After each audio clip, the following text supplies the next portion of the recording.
Well, let's turn to some developing news this evening. Pope Francis is gravely ill in hospital after his pneumonia worsened at the weekend.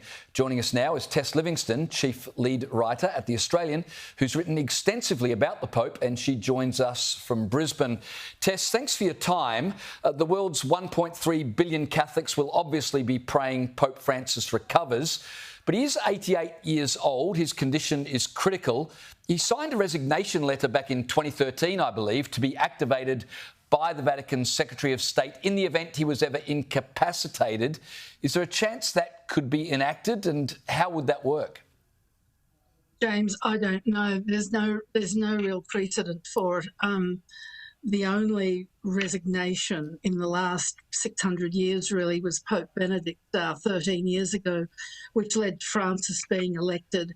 From what we're hearing from Rome, the Pope has accepted that the end of his earthly life is very close, so it probably won't be necessary, I would think.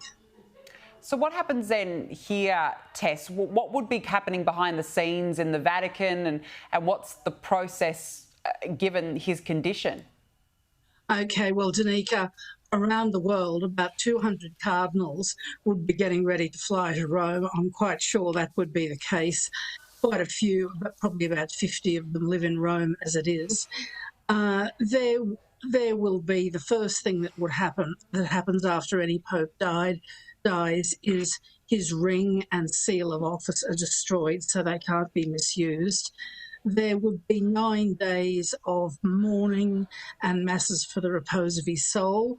He would be buried. This Pope has elected to be buried not in the Vatican, but in St Mary Major Basilica, a short distance away. It's a particularly beautiful basilica dedicated to Mary, the Mother of God.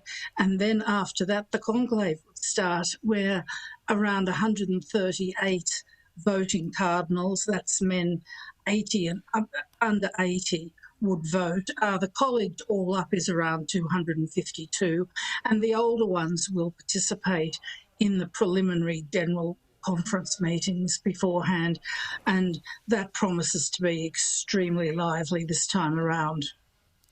Well, Tess Livingstone, we appreciate your time. Just very quickly, what's your expectation? What are you hearing regarding just how serious this is? You said the Pope has pretty much resigned himself, that he's approaching the end. I know no one can predict it. No one's got a crystal ball, but what would your expectation be James, this week? He's 88.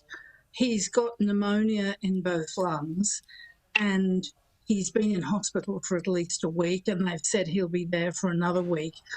I think it is very serious. That's footage of the Gemelli Hospital we're looking at now.